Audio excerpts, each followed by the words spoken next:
dalang mga posibilidad ng tagumpay o kabiguan, ng ligaya o lungkot.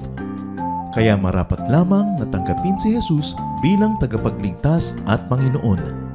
At matapos yun ay panariwain ang katapatan at paglapit sa Kanya bawat araw o day by day. Ang day by day ay naglalayong umalalay sa pang-araw-araw na pamumuhay. Narito po si Kuya Ed Lapis sa mensaheng pinamagatang Do Not Say.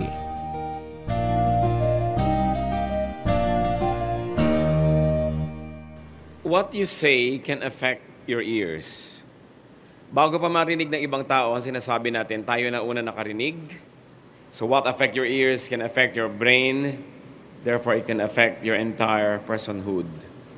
Kaya pinag-iingat po tayo ng Biblia sa mga sinasabi natin because what we say has a very powerful way of becoming true. What we say has a powerful way of becoming believed by us. Kaya kung yung mga sinasabi natin, kahit hindi natin paniniwalaan sa simula, nagsisimula nating mapaniwalaan. At kung yan ay ating laging sinasabi, nagkakatotoo. Hindi man sa realidad, sa labas ng ating katawan, nagkakatotoo sa loob ng ating isip. Kaya maraming sinasabi sa Bible, do not say. Huwag sabihin. At ilan sa mga yan ay ating pagbubulay-bulayan sa mga sandaling ito. Ama namin, salamat sapagkat kayo ay nagtuturo sa amin na mag-ingat. Ayaw niyo kami, Panginoon, na mapahamak. Ayaw niyo na maapektuhan ang aming isip na maraming lason. Tinuturoan niyo kami kung anong mga marapat na sabihin at hindi.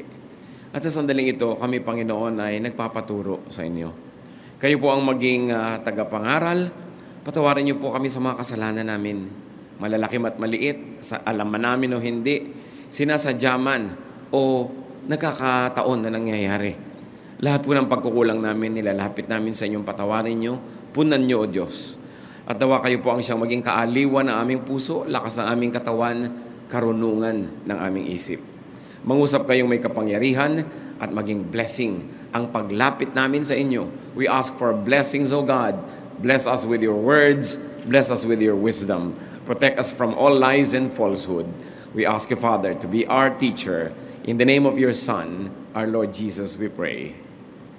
Marami pong mga nakalagay sa Biblia na huwag daw dapat sasabihin. Isa dyan, do not say, I deserve this. I deserve this good thing. Halimbawa, may malaki kayong bahay, don't say, I deserve this. Meron kayong magandang trabaho, meron kayong kayamanan, don't say, I deserve this. Ang mga tao polite sa inyo, binibigyan kayong regalo, binibigyan kayo ng pag-ibig, don't say, I deserve this. Deuteronomy 9:4. After the Lord your God has driven them out before you, do not say to yourself, the Lord has brought me here to take possession of this land because of my righteousness. No, it is on account of the wickedness of these nations that the Lord is going to drive them out before you. Ano po yung konteksto nito? Ang mga Israelita ay bibigyan ng Panginoon ng lupang ipinangako sa kanila at ipatatalo ng Panginoon yung mga nakatira doon dito sa mga Israelites na dadayo pa lamang. At sabi, kung sakasakaling dumating ang panahon na naging inyo na ang lupain, huwag niyong masasabi-sabing, deserve niyo yon. Matuwid kasi tayo, maka-Diyos kasi tayo, kaya nabigay ito sa atin. Sabi, hindi. Pinapalayas ko yung mga nakatira dyan, hindi dahil mabait kayo, kundi dahil lang mas masama sila. So nakikita po natin na hindi lang dahil binibigyan ng lupa yung mga Israelites is because they were deserving, but because the people who were on that piece of property displeased God all the more than the Israelites. Sabi, huwag niyong sasabihin yan. Sometimes it is not you, but it is them. Pag nananalo tayo, hindi naman dahil kung minsan mabilis tayo, dahil yung kalaban natin sa takbuhan nadapa. Nag-top ka sa exam, hindi dahil ikaw pinakamatalino, dahil yung mga ibang kakompetensya mo, nag-mental blackout pala. O kaya absent sila. Kaya nung minsan si Gloria Diaz, tinatanong, paano ba nananalo sa Miss Universe? Sabi niya, wala. Magaganda naman kayo lahat, kaya kung sino lang swertehin dyan, yan ang nananalo. Kahit anong gawin mo dyan, wala kang pwedeng gawin para manalo. Sabi kasi total, ang dami mong kalaban, magaganda rin kayo lahat. So kung sinong napagkaisahan na manalo, yun ang nanalo. Hindi ibig sabihin yun na yung pinakamaganda. So don't say, I deserve this. Why not? Because saying and believing you deserve the good thing can make you proud. I deserve this. It can make you insensitive to other more deserving people, or to those who are equally deserving, or to those who are almost deserving, but then you become insensitive to them and say, I am the one who deserves this. To say and believe that you deserve a good thing can make you unkind to those who do not deserve it. Kaya tuloy pagka naging meron na tayong ganong klaseng feeling na ako ang meron nitong karapatan, nagkakaroon na tayo ng lisensya na hindi maging mabait, na hindi maging mabuti. Kasi sinasabi natin, they don't deserve it. I deserve it. So ako ang dapat guminhawa. Ako ang dapat ganito. Ako ang dapat ganyan. Ganyan kuminsan sa pamilya.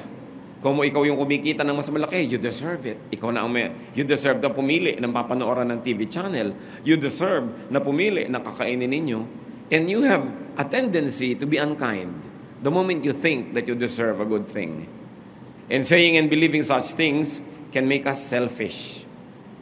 Magiging makasarili tayo kung iniisip natin, tama, dapat lang akin yun.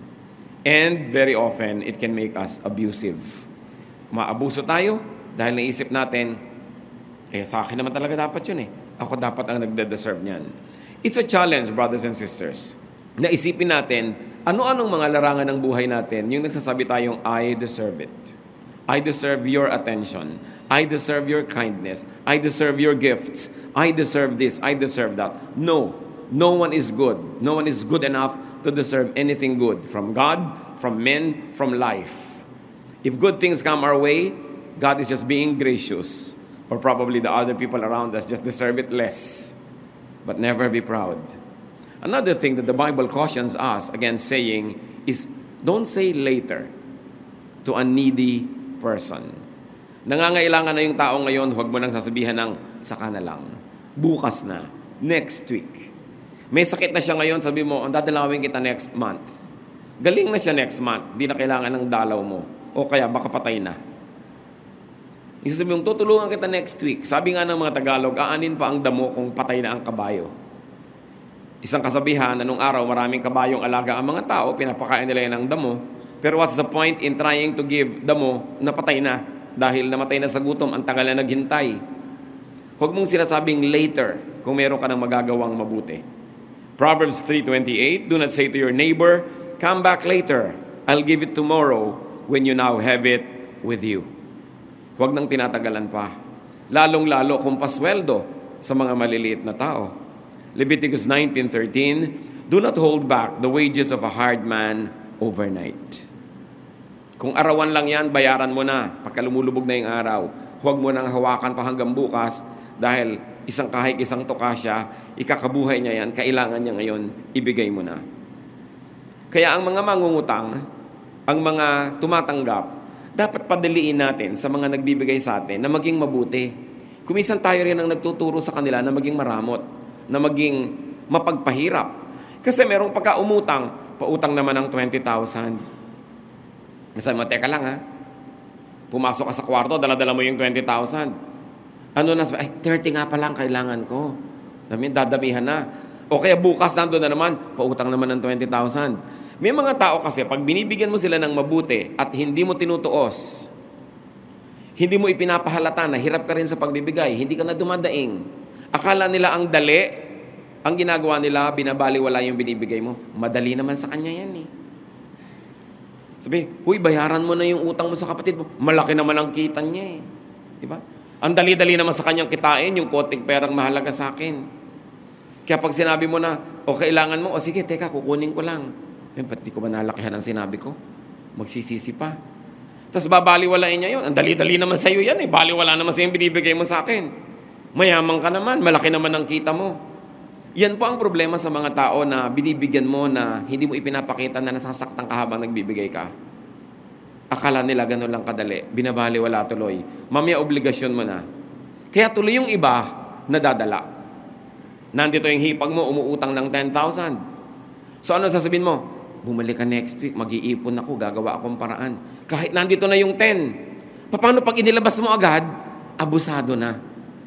Akala niya gano'n na lang kadali yun, hindi na niya babayaran yun. At hindi na niya appreciate yan kasi ang dali naman pala, marami ka pa siguro dyan. Ang liit naman ang pinahiram mo sa akin.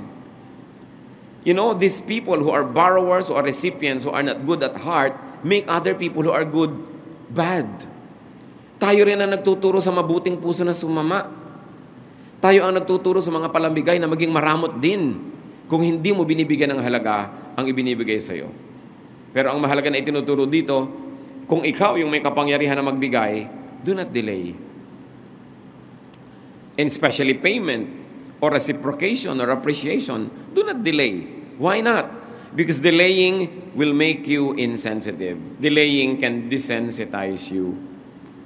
Pag hindi ka nakikinig agad ngayon sa pangangailangan ng kapwa, nasasanay ka na nakakarinig ng mga iyak, mga daing na hindi mo binibigyan agad. At kahit sa simula, may intensyon ka magbigay bukas, next week, sa dalas mong marinig na hindi ka pa umaaksyon, mamaya wala nang talab. And you become insensitive. And you get dehumanized. So don't say later to a needy person. Another thing that the Bible says is, do not say, I will take revenge. Gaganti rin ako sa iyo. Ayaw na ayaw ng Panginoon na sinasabi natin yan. Gagantihan kita. Maramot ka sa akin, magdadamot din ako sa iyo. Nalimutan mo ang birthday ko, kakalimutan ko rin ang birthday mo. Ayaw mo akong batiin, di rin kita babatiin. Proverbs 20:22, do not say, I'll pay you back for this wrong. Wait for the Lord, and He will deliver you. Yung nagbabalak ka ng masama laban sa iyong kapwa, sa tingin mo nagawan ka na hindi maganda, ang ibabalik mo hindi rin maganda, God is our judge. Romans 12:19, Beloved, never avenge yourselves, but leave room for the wrath of God. For it is written, Vengeance is mine, I will repay, says the Lord. Huwag ka mag-iisip na magbalik ng masama sa masama. At kung minsan hindi nga masama, akala mo lang pala masama. Ang interpretation mo, ang reading mo, ginagawan ka ng masama. So gagawa ka na rin ng masama. Mali pala yung reading mo. Pagka ka pala sinukat sa timbangan ng Diyos, ikaw lang yung gumawa ng masama, yung ginagantihan mo, hindi. Akala mo lang gumagawa sa'yo ng masama. Paano ngayon kung talagang gumagawa nga ng masama, tapos ginawan mo ng mabuti, sa palagay mo, anong tingin sa'yo ng Diyos nun? So don't pay wrong for wrong. And when your enemies or perceived enemies fall, do not rejoice. Sabi mo, ayan, buti nga, nakaganti rin ako sa iyo. Proverbs 24:17-18, do not rejoice when your enemies fall, and do not let your heart be glad when they stumble, or else the Lord will see it and be displeased, and turn away His anger from them. Pagka yung mga kalaban mo nagkakaroon ng mga hirap sa buhay, kinatutuwa mo, maaaring mawala ang galit sa kanila ng Diyos at sa iyong mga baling. Yung meron ka mga kalaban na kamag-anak, mga mahal mo sa buhay na kainisan mo, tapos bigla silang nasunugan, ay buti nga. Nagkasakit, ay buti nga, nagkasakit ka, ayan. Nakikita ng Diyos ang lahat ng ating iniisip. At pag lagi natin ginawa yung ganyang pagsasalita, nagiging habit. Ang habit nagiging character. The Lord's justice is best. Kung sa palagay mo, ikaw ay naatrasuhan, masama ang ginawa sa'yo, ipasa Diyos. Yun naman kung naniniwala kang may Diyos. Pero sabi naniniwala tayong may Diyos. Hallelujah, praise God. If God wills, yung mga bukang bibig natin, pero nakikita ba yan sa ating pananaw? Lalong-lalo kung sa tingin natin, tayo ay nagawa ng mali. Ayaw ng Diyos ng mali. At siya ang magtutuwid nun. The Lord's justice is exact. It is timely. And very importantly, the Lord's justice is reformative. It is seldom destructive. Pag umandar ang katarungan ng Diyos, nagtutuwid lang. Hindi naninira. Nagiging masakit lang kasi liko ka, tinutuwid ka, masakit. Pero hindi ka talaga sinasadyang saktan o sirain. Pero meron mga tao at sadyang nananakit. Sasaktan ko ang loob mo. Pagsasalitaan kita ng masama, o kaya di kita papansinin, masasaktan ka rin. Yung nananakit ka, alam yun ng Panginoon. Hayaan mong siya ang kumilos. Kung mayroong dapat ituwid, siya ang dapat natuwid. Siya ang dapat magtuwid noon. Because avengers can overdo it. Alam ba natin ang ating hangganan bilang mga tao kung hanggang kailan sapat na ang ginagawa nating paghihiganti? Because vengeance is addictive. Pag nakita mong nakakasakit ka ng kapwa na gusto mong saktan, lalo kang ginaganahan. At mas dinadagdagan mo ang pananakit. Alam mo ba kung kailan titigil? Avengers can abuse. And they can destroy the other person as well as themselves. Hindi ka pwedeng sumira ng isang tao, kalaban mo man siya, na hindi ka masisira din. Because God is watching. Lalo na kung hindi mo naman talaga tunay na kalaban, tapos sinisira mo, masisira ka lalo. So in action, in words, in philosophy, in policy, do not be vindictive. Huwag bengador. Huwag palagante. May mga tao ganun eh. Dapat not tit for tat. There are people who live for tit for tat. Sinampal mo ko, sasampalin kita. Binuhusan mo ko ng tubig, bubuhusan din kita. Diba? Hindi ka pupunta sa party ko, hindi ako pupunta sa party mo. Hindi mo ako kinausap, hindi kita kakausapin. Silence for silence, anger for anger, tampo for tampo, betrayal for betrayal, hurt for hurt. This is not the way of God. Kailan natin i-apply sa buhay ang lahat ng verses na nadidinig natin sa tagal ng panahon? Kailan natin i-apply sa buhay ang lahat ng bunga ng mga panalangin or the objects of prayer? Ang mga nadidinig nating magagandang kanta sa pang-araw-araw ng buhay, sa pakikitungo natin sa ating kapwa, sa pakikitungo natin sa ating pamilya, sa ating mga katrabaho, mga mahal sa buhay, mga kaibigan. Pero pag bengador ka, palaganti ka, ang ginagawa mo noon, hindi lang sila ang sinisira mo, pati ikaw. Sapagkat sabi sa Biblia, pag hindi ka nagpapatawad, hindi ka rin papatawarin ng Diyos. You burn the bridge over which you too must pass. Kaya ang bilin ng Romans 12:10, love one another with mutual affection. Outdo one another in showing honor. Magpaligsahan kayo ng pagbibigay ng parangal sa isa't isa. Hindi magpapataasan kayo, magpapaligsahan kayo ng payabangan, patigasan ng puso, patapangan, palakihan ng sugat na lilikhain sa puso ng kapwa. Hindi yun ang paligsahan na itinuturo sa atin ng Bible, kundi magpaligsahan sa paggawa ng mabuti. Do not say the good old days. Ecclesiastes 7:10, do not say, why were the old days better than these? For it is not wise to ask such questions. Hindi lang pala sa panahon natin tayo nagre-reminisce sa mga good old days, the good old days. Mabuti pa nung araw, mura ang gasolina. Mabuti pa nung araw, mura ang ganito, mura ang ganon. Panahon pa ni Solomon, 1,000 taon na, meron na rin ganong tendency ang mga tao na pag-isipan, mabuti pa nung araw, mabuti pa nung araw. Sabi, huwag nga kayong ganyan, sabi ni Solomon, hindi mabuti, hindi katinuan na itanong ang ganyang mga tanong. Why? Because you would be blind to today's blessings. And if you became blind to today's blessings, you would be unhappy. Katulad ng sabi ni Percy Bysshe Shelley, we look before and after and pine for what is not. Wala kang tinignan kundi yung nangyari na o yung mangyayari pa lang at ang hinahanap mo yung wala.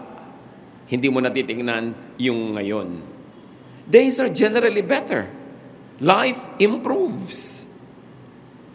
Nung araw, kahit may pera ka, appendicitis lang, mamamatay ka. Pagka ngayon ine-x-ray yung mga mummies na mga pharaohs, namatay sila kumisan dahil lang sa namamagang ngipin, na-infect ang mga bagang. Nakikita nila, ito ikinamatay ng pharaoh na to. Minsan walang kakwenta-kwentang pagkakapilay sapagkat wala silang surgery, kinakamatay. Nung araw, ang mga Roman emperors, para lumamig yung mga kwarto nila, nagpapahakot sila ng mga tipak-tipak ganggang bahay ng mga yelo sa Alps. Ibinababa ng bundok, dinadala sa city of Rome. Ang liit na pagdating, ganggang suntok na lang. Ngayon, kahit na ordinaryo ka lang nakawani, nakakapag-aircon ka. Kahit nga walang-wala ka, pumasok ka lang sa mall, lumalamig na yung katawan mo. Daig mo mga Roman emperors. Nung araw, kahit ng mga emperor magbabiyahe, pupunta lang sa kabilang bansa, 3 buwan. Ngayon, kahit na mamamasukan ka nakatulong, ilang oras lang, nandun ka na, nakapag-aeroplano ka na. Ang daming ginhawa ng tao ngayon. Democracy is so much more better than absolute monarchy. Even socialism has better effects for the people than what it was before na absolute monarchy. Medicine is improved so much. Transportation and mobility, education. Dati mga prinsipe at prinsesa lang ang nag-aaral. Ngayon, napakarami nakakapag-aral. Technology is improved so much. Kahit nasa kaloob-looban ka ng kwarto mo, nakakapag-text ka. Nung araw, kahit mga chief ng mga Indias, magpapausok-usok pa para magpadala ng mensahe sa langit. Kung umihip ang hangin, nabura patuloy. Pero ikaw, kahit ngayon magbabalot, nagte-text-text ka dyan. Yung hindi yan naranasan ng kahit na sinong mga emperor at mga hari sa Europa noong araw. There's a lot of comfort today. So, yung sinasabing the good old days. The days are better. Sasabi mo, mahirap ang pera ngayon. Mga tao nga, ang dami-daming na ibabayad sa load. Sa dami ng binabayaran ngayon na hindi binabayaran noong araw, mineral water, binabayaran ba yun noong araw inumin? Hindi. Yung inumin ng kalabaw tsaka inumin ng tao, pareho lang. Buhay din naman pareho. Diba? Ngayon, nagbabayad ka pa ng mineral water, nagbabayad ka pa ng load, may binabayaran ka pa ngayon ng mga cable. Walang cable nung araw, walang ganyan mga bayad-bayaran. Diba? Nagbabayad ka ng internet. Ang dami binabayaran ng tao ngayon, saan kayo kumukuha ng pambayad kundi mas maraming pera ngayon kaysa nung araw? Appreciate the blessings. Don't say the good old days. The days are getting better. Lagi natin sasabihin, ayan, pasama ng pasama, papangit ng mundo. Kasi wala kang iniisip kundi magwakas sa mundo. Pero ang totoo, appreciatein mo, gumaganda, umaayos. Nung araw, pag kulot ka, talagang mamamatay kang kulot. Wala kang pag-asa. Di ba ngayon, planchahin lang ng 2 oras yung buhok mo, ganyan ka na lang ganyan. Natupad ang pangarap mo. Kahit kapaita. Ang hirap-hirap ng tao, reklamo ng reklamo. Pati peklat ngayon, nabubura. Willing ka lang huwag magmerenda ng 3 buwan, pumunta ka sa dermatologist, bura ang peklat mo. Ang ngipin na itatanim, hindi ka pwedeng mamatay ng bungi. Tulad ng araw, nabungi ka na, sorry, mamamatay ka ng bungi. Pwede kang magpatanggal, magpakabit ng nunal. Maraming pwedeng gawin ng tao, so magpapasalamat tayo. Don't say, the good old days. God is making life better and better. You should have the eyes to see it. Kailangan nakabukas ang mata mo para hindi ka reklamo ng reklamo. Do not say, I'm only a woman. I'm only a man. I'm only poor. I'm only an ordinary person. I'm only a child. Pag binalikan natin si Jeremiah, nung siya inappoint ng Diyos na maging propeta, ito ang sabi niya sa Jeremiah 1:7-8. But the Lord said to me, do not say, I'm only a child. You must go to everyone I send you to and say whatever I command you. Do not be afraid of them, for I am with you and will rescue you, declares the Lord. So, huwag mo sabihin bata ka lang. Huwag kang magdahilan dyan. Huwag mo sasabihin ganito ka lang, ganun ka lang.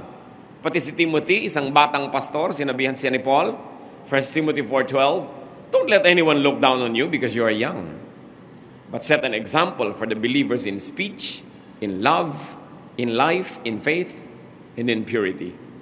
So do not let anyone despise you because of your age. Matanda na ako, bata pa ako, etc., etc. Or your gender, or your race, or your looks. Because you would only disempower yourself. Pagka ikaw na ang nagsisimulang mamintas, magmaliit sa iyong sarili, ano pang inaasahan mong gagawin ng iba sa'yo? They will follow your lead. Hindi tayo kailangan magmalaki, pero hindi din natin dapat maliitin ang ating sarili. Because Jesus approved of and empowered children. He also approved of and empowered women, even outcasts and sinners, the poor, the sick. Lahat ng mga kinoconsider nila na puwera, hindi kasali, outcast, they were empowered by Jesus. They were accepted, loved by Jesus. And Jesus fellowshiped with them to the point that he was called a friend of sinners. Another thing we should not say is, why God? Bakit o Diyos? Bakit mo ako ginawang ganito? Bakit ako isinilang na ganito? Bakit ganito lang ako? Especially, don't ask God about these things that you cannot change. They will only make you unhappy and rebellious. Yung mga tanong na yan ang pinagsisimulan ng paghihimagsik. Yung why. May mga bagay na nababago, pero may mga bagay na dapat tinatanggap. Romans 9:20, but who are you, O man, to talk back to God? Shall what is formed say to him who formed it, why did you make me like this? Sabi, ikaw lang yung palayok, ginawa kang ganyan, ba't ka nagtatanong kung ba't ka ginawang ganyan? Ginawa kang ganyan, magpakaganyan ka kasi ginawa kang ganyan eh. And be the best palayok that you can be. Ginawa kang ganito, be the best version of what you are. Job 38, 1-2, nung nagre-reklamo si Job sa Panginoon, then the Lord answered Job out of the storm. He said, "Who is this that darkens my counsel with words without knowledge?" Marunong si Job, batalino, mayaman, pero compared sa karunungan ng Diyos, baliwala ang alam niya. So sabi ng Panginoon, sino ito na nagmamagaling? Akala mo mas marami pang alam tungkol sa akin at kesa sa akin? Ba't ka nagre-reklamo sa hinayaan ko mangyari sa buhay mo? Hinayaan ko yan, harapin mo. May mga bagay na pwedeng ilapit sa Diyos. Dahil mahal tayo ng Diyos, kaibigan tayo ng Diyos. Pero hindi ko mo kaibigan, hindi na siya Diyos. So may mga bagay na dahil Diyos siya, huwag ka na lang kumibo dahil Diyos siya. May mga bagay, pwede ka magpakiut, lumapit, umungot-ungot. Pero dapat alam mo kung kailan mo inilalagay yung sarili mo sa lugar. Ginagalang mo siya. Kahit ang tatay nyo nakikipagkaibigan sa inyo, nagbibiroan kayo, pero may hangganan ng mga biroan na yan. Hindi mo siya pwedeng itratong talagang parang kababata mo dahil hindi. Kahit anong pagpapanggap mo, hindi mo siya kababata. Kung ang mga boss ninyo sa opisina, ang inyong mga superior, nakikipagkaibigan, mabuti ang turing sa inyo, yes, makipagkaibigan, pero huwag kayong lilimot na may hangganan yon. May mga bagay na hindi mo tinatawid, may mga hangganan na hindi ka lumalampas. Ganon din ang mga bituin. Hindi ka pwedeng umalis doon sa ruta mo kasi magbabanggaan yung mga ibang bituin, masisira lahat ang plano ng Diyos. Yung halaman, pag orchid ka, kumapit ka sa puno. Di ba? Pagka fern ka, doon ka sa madilim. Pag lumot ka, kumapit ka sa basang bato. Meron ka dapat lagyan. Ang lahat ng taong kumikilala sa Diyos, lumalagay sa lugar. Hindi ka tumatawid sa hindi mo dapat tawirin. Hindi ka dapat lumalampas sa hindi mo dapat lampasan. At isa na doon, ang pakikipag-communicate natin sa Diyos. Not because God is friendly, you'd be too overly fresh. Kailangan ginagalang mo at may mga bagay na hindi mo tinatanong, tinatanggap mo. Lalo't alam mo na permanente yun, nandun talaga. May mga bagay na pwede kang ibahin. Hindi masamang ibahin. Pero paano natin malaman yung mga yon? Kailangan natin ng spiritual wisdom. Pero huwag na huwag nagiging rebellious against God's will. Iba yung nagtatanong, iba yung tanong na merong kasing galit. May sama ng loob, may puot. Yan ay hindi itinatanong. Isasabihin nyo, paano ko talaga naiisip ko? Sabi, huwag mo sabihin. Kasi may mga bagay na pag naiisip mo lang ng maliit, pag hindi mo sinabi, nalilimot mo. Pero pag sabi ka ng sabi, ulit ka ng ulit, lalo mong naiisip.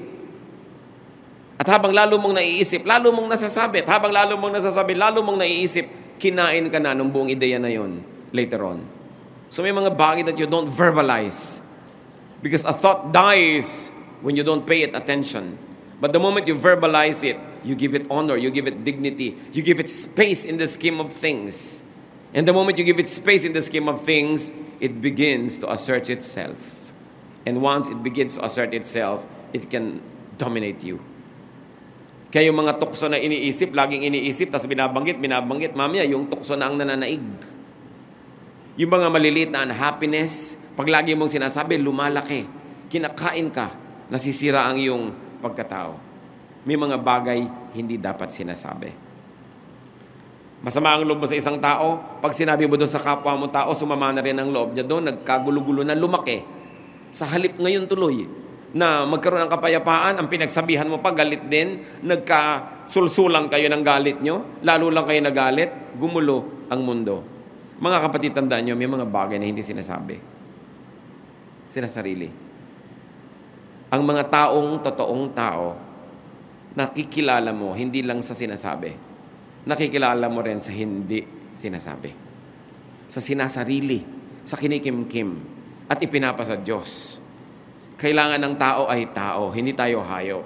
Ang aso, pag natapakan, tumatahol. Pag nagulat ang ahas, tumutuka. Ang tao ay tao, dapat ang tao may pagtitimpi. Ang tao mayroong pagpipigil sa sarili. Yun ay pinagkaiba natin sa mga mababangis na hayop. Kaya hindi lahat ng iniisip, sinasabi. Lalo't kung ang pagsasabihan mo masasaktan, wala namang mabuting magagawa, kundi nakasakit ka lang. Bakit ka mananakit nang walang mabuting kinauwian? Siyempre, yung sinaktan mo, kung hindi rin maganda ang pagkatao, sasaktan ka rin. Hindi na matatapos ang sakitan ninyo. Is that the kind of life you want to live? Another is that do not say, surely, when it comes to the future. James 4:13-15. Now listen, you who say, today or tomorrow we will go to this or that city, spend a year there, carry on business and make money. Why, you do not even know what will happen tomorrow. What is your life? You're a mist that appears for a little while and then vanishes. Instead, you ought to say, if it is the Lord's will, we will live and do this or that. So wag daw sinabing, sa birthday ko, punta ka. Oh, sure. Ano sinasabi natin? If the Lord wills. Hindi mo hawak ang bukas. Hindi ka nagpaplano na parang mabubuhay ka forever. Hindi mo alam. So you plan like you will live for long, but you have the attitude that you might die any moment because that can happen. Hindi natin dapat pangunahan ng Diyos. Siya ang may hawak ng kinabukasan. Lagi tayong nagde-defer sa Kanya. If God wills. If the Lord will allow. The Lord willing. I'm going. I will be there. We will do it. Proverbs 27:1, do not boast about tomorrow, for you do not know what a day may bring forth. At marami pong uri ng pagyayabang tungkol sa kinabukasan. Isa dyan yung, gagawa kita ng mabuti balang araw, pagkaya ko na, nakakatiyak ka ba na mabubuhay ka mahaba? So gumawa ka na ng mabuti ngayon. Yung nagde-delay ka, sige, saka na kita babayaran, saka kita gagawa ng mabuti. Kayabangan yun. Kasi hindi mo alam kung darating yung bukas na yun. So ang sabi sa Bible, kailangan laging tuwing matatapos ang maghapon, bayad ka ng mga dapat mong bayaran. Sinabihan mo ng I love you yung dapat mong sabihan. Humingi ka ng tawad sa dapat mo hinga ng tawad. Nakipagkasundo ka sa dapat mong kasundo. Kasi hindi mo alam kung buhay ka pa bukas eh. Pero para sa lilipas din to, hayaan mo ilang araw. Kayabangan. Kasi hindi mo alam kung nandun ka pa. At ang napakahirap, namatay na yung tao, tsaka ka nagsisi. O ikaw yung namamatay, nagsisisi ka. Mahirap yung namamatay ka na, may dala ka pang sisi. Mahirap yun. Kaya kailangan maluwag ang iyong loob pag kinukuha ka na ng Panginoon. And the only way na luluwag yan, wala kang utang. Lagi kang handang magbayad. Do not say an out-of-time word. May mga bagay na magandang sabihin pero mali yung timing, mali pa rin. Lalo naman kung pangit na nga yung salita, walang magandang timing doon kahit kailan. Like, walang magandang timing kahit kailan sa mura. Minura mo yung tao, kahit kailan, walang magandang timing yun. Ecclesiastes 3:1, there is a time for everything, and a season for every activity under heaven.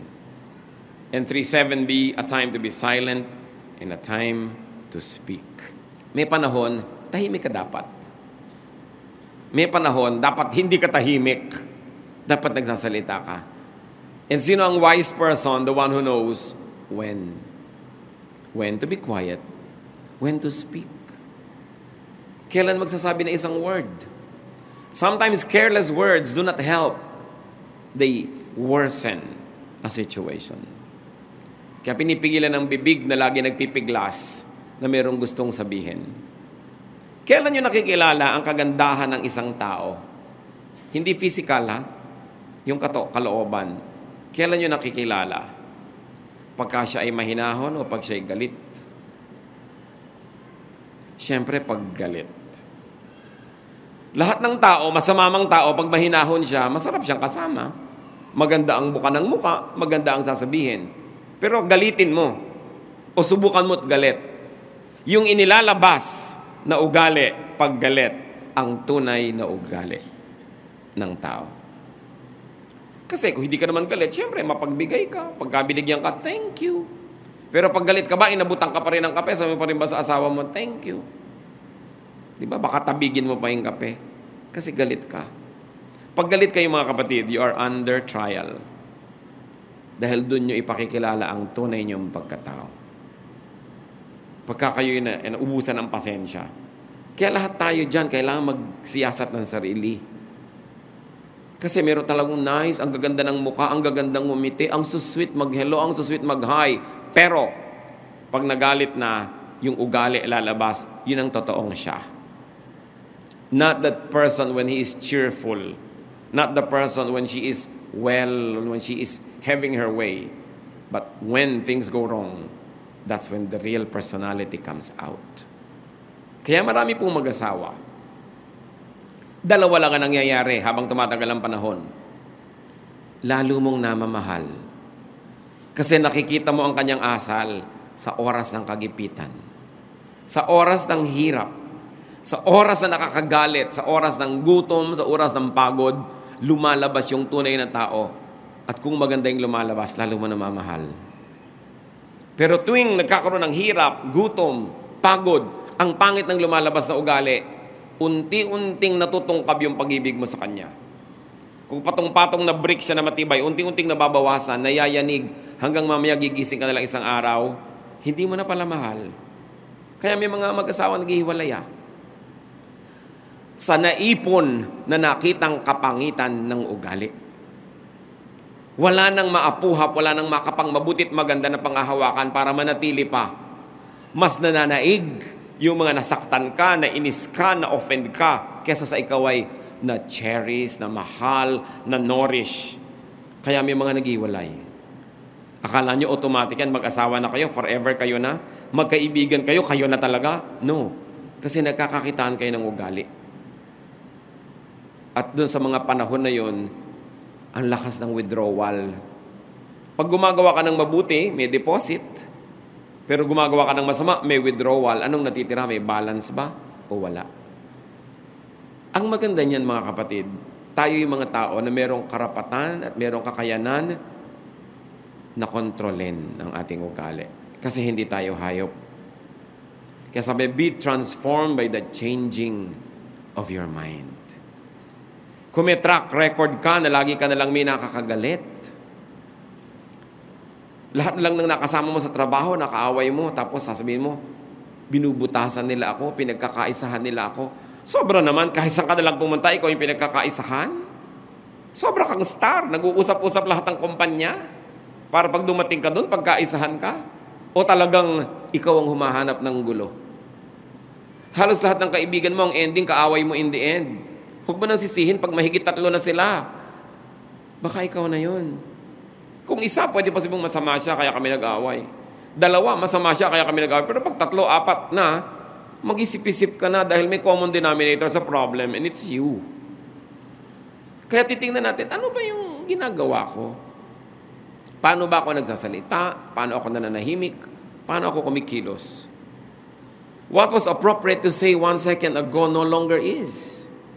And hurts the feelings rather than helps its cause.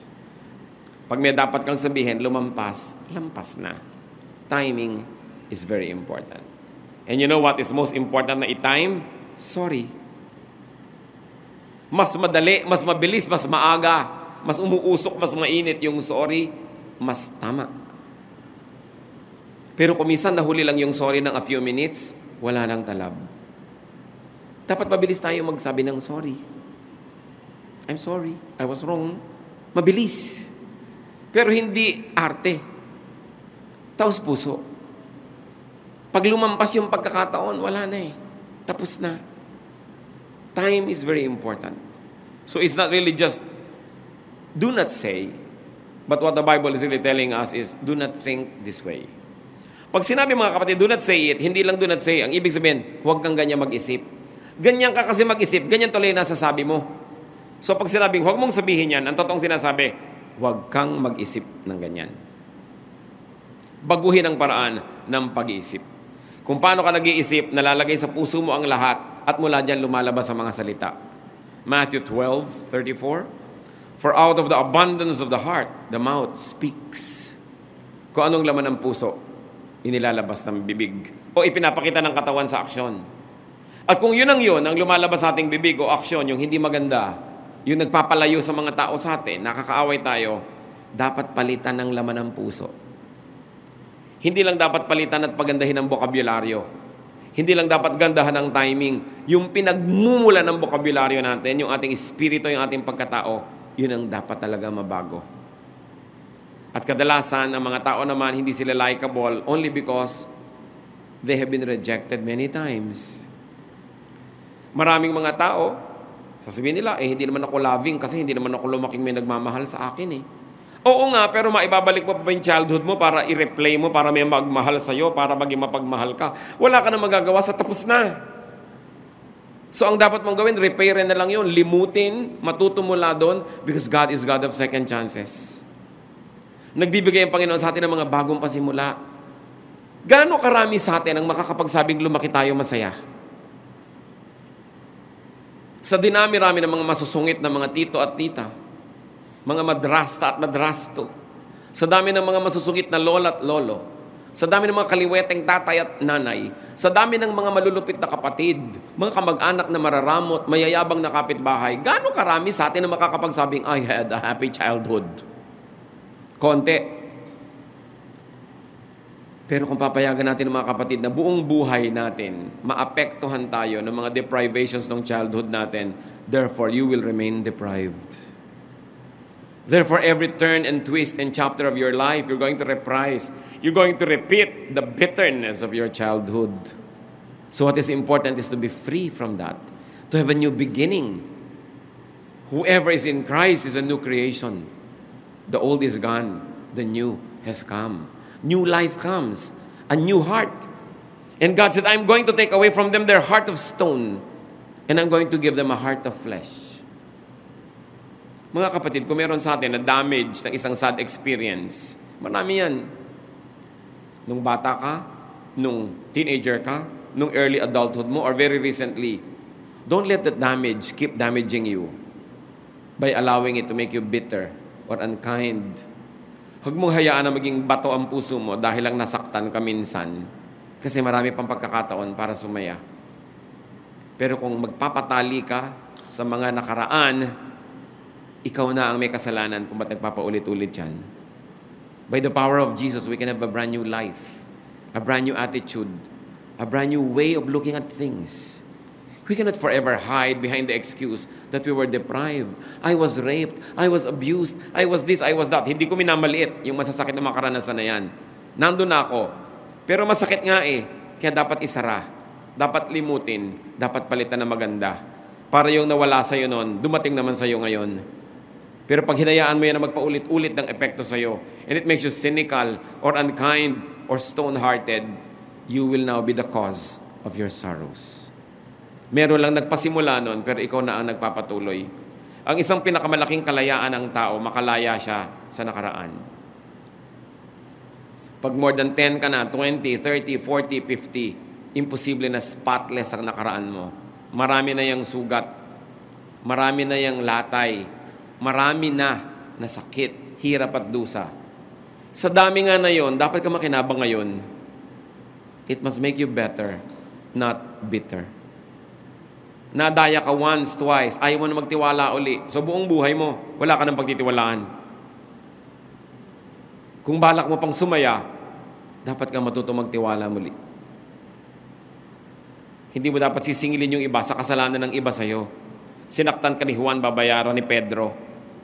Ganun ang nangyayari kung minsan eh, may mga babae, dati nilang boyfriend, minahal nila, hindi sila minahal. Nagkaroon ng second boyfriend, hindi na nila minamahal. So ito ngayon si second na nagbayad sa kasalanan ni first. Tapos gantihan ng gantihan, lahat ng tao ngayon nasasaktan. Careful. Because we must change what is in our hearts. Yung laman ng puso mo, yun ang lalabas sa iyong bibig. Yun ang iaarte ng iyong katawan. Yun ang i-express ng iyong mukha.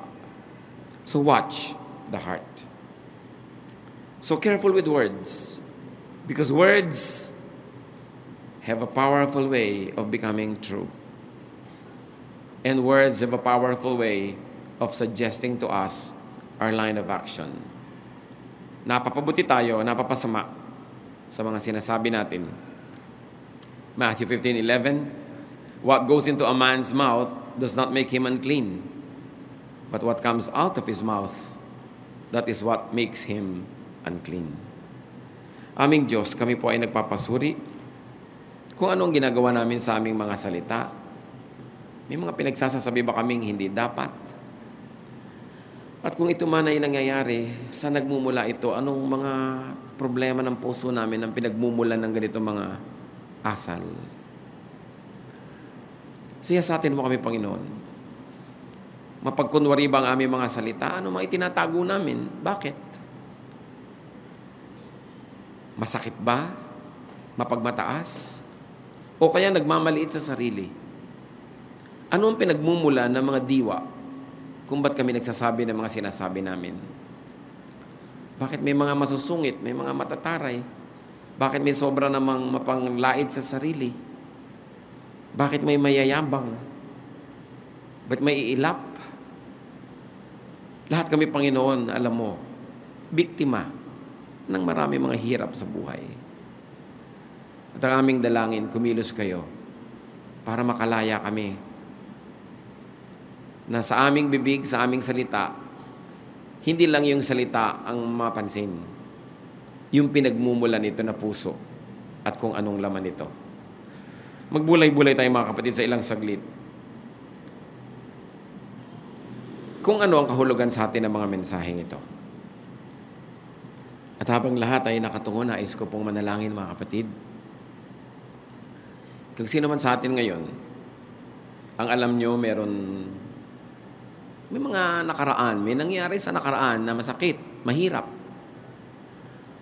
At patuloy itong umaapekto sa inyo. Umaapekto sa inyong pakikitungo sa inyong kapwa, sa inyong pagpapahalaga sa sarili, sa pagtingin sa hinaharap.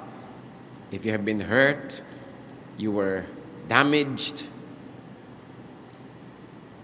if you had been neglected, inapi,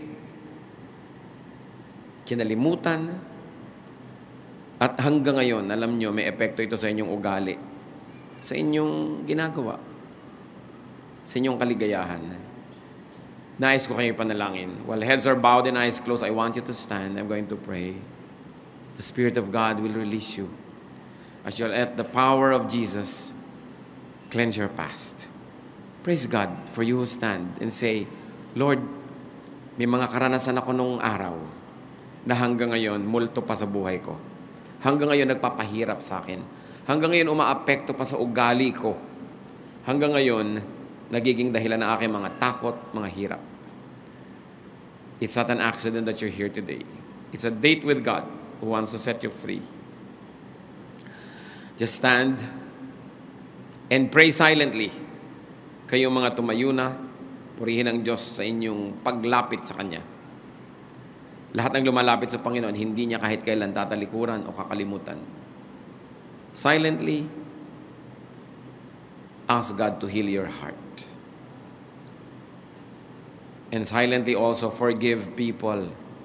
Kung sino man ang mga pinagkakasamaan nyo pa ng loob, may malalalim kayong mga hinanakit, galit, patawarin nyo na ngayon para kayo makalaya.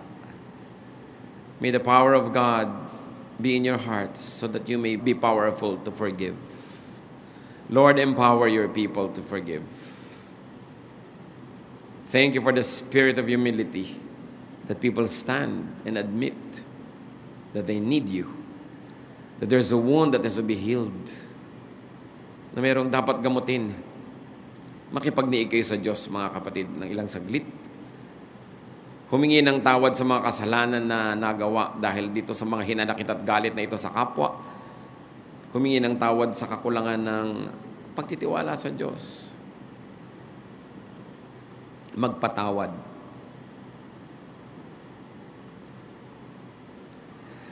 Panginoon, sa pagtayo ng iyong mga anak na ito, kinikilala ang isang katotohanan na kayo'y nanggagamot. At tumatayo ang mga anak mo para magpagamot sa inyo. Higit sa amin, kayong nakakaalam ng lahat ng pinagdaanan naming lahat. Lahat ng mga hirap, mga sakit. Lahat ng naranasan namin, Lord, na pananakit ng kapwa, pang-aapi, pagtataksil, rejection, deserting us, O Lord, in times of needs. Iba't ibang kwento, pero isa lang ang storya na may mga taong gumawa ng hindi dapat gawin o kaya hindi gumawa ng dapat nilang gawin sa amin. At dahil diyan, nasaktan ng kalooban na yung mga anak, nagkaroon ng mga malalalim na sugat. Panginoon, sa pangalan ng Panginoong Jesus na yung anak, sa kapangyarihan ng dugo ni Jesus, sa kapangyarihan ng iyong Espiritu, we declare restoration unto your people. Restore your people, O God. Pagalingin niyo po ang mga sugat, isaran niyo ang mga nakabukang mga sugat na ito. Paghilumin, hawakan niyo na yung mapagpalang kamay at bigyan niyo ng kagalingan. Bigyan niyo ng kapangyarihan ng mga anak niyo magpatawad sa mga taong iniisip nilang nagkamali sa kanila. At palayain mo sila, Panginoon, sa mga pagkakadala, sa hirap, sa kawalan na ngayon ng tiwala sa kapwa. Palayain niyo at ang sa ganun magkaroon ng mga bagong pananaw, bagong pag-asa. At sa tulong niyo at sa karunungan na ibibigay niyo, turuan niyo yung mga anak, Panginoon, kung sino ang mga marapat pagtiwalaan. At ganun din kung sino ang patuloy na dapat pag-ingatan. Nawa, Panginoon, sa pagkilos niyo, ang mga anak mo magkaroon ng mga bagong pag-asa, bagong pananaw, bagong bokabularyo, bagong paraan ng pakikitungo sa kapwa. Bunutin mo ang mga ugat, Panginoon, ang mga hinanakit, puot, galit. Take away all the bitterness in your people's hearts. Take away the heart of stone and replace it with a heart of flesh, so that we may all love again, and we may be loved by you and by others, and that we may dispense love instead of hatred, goodness instead of evil, that we may be agents of your goodness, ambassadors of your holiness. Bless your people, O God. We thank you, we honor you in the name of your Son, Jesus. Magsiupo kayo at ang lahat manatili sa pagkakayuko sa diwa ng panalangin. Patuloy tayo humingi sa Ama ng mga katuruan, application ng mga napag-aralan natin ito.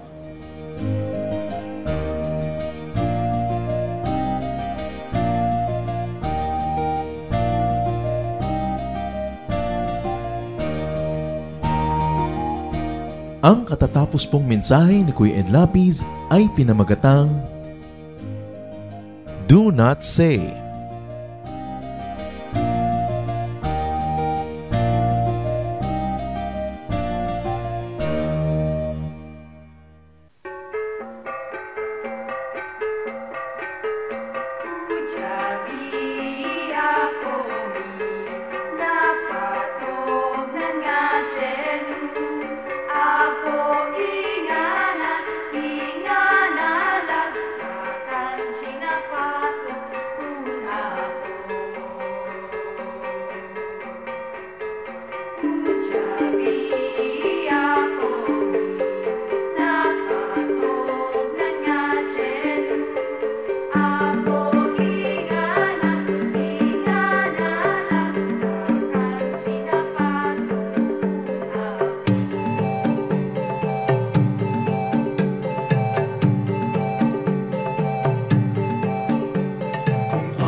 kanilang mukha. Kaya ang mabuting balita binabahagi sa mga dukha. Ngunit paano nilang masisilayan ang habag at pag-ibig mo kung hindi mapatutunayan sa aming patotoo?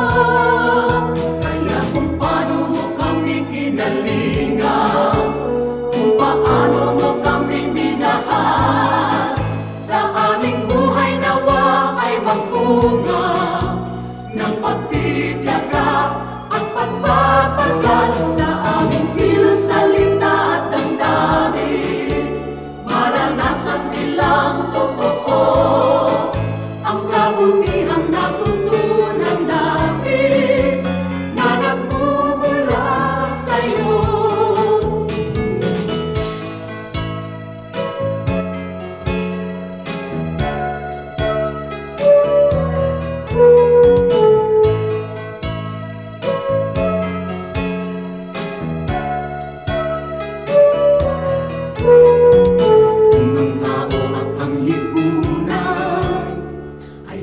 Makasarili sa'yo ang bagong panuntunan, ang maglingkod at magsilbi.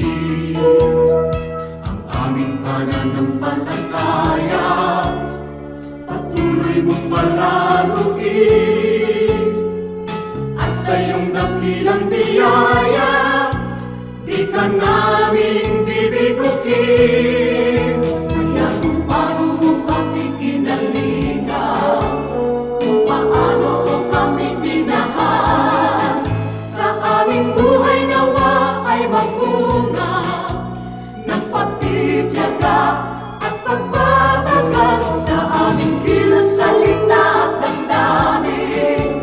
Maranasan nilang totoo ang kabutihang natutunan namin na nagmumula sa'yo. Ang kabutihang natutunan namin na nagmumula sa'yo.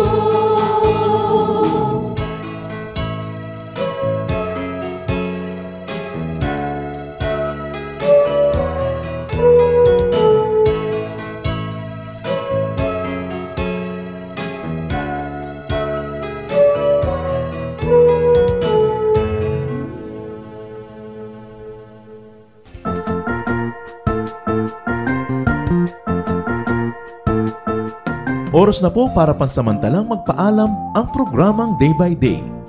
Tayo po'y magsama-sama tuwing ika-6 hanggang ika-7 ng umaga, araw-araw.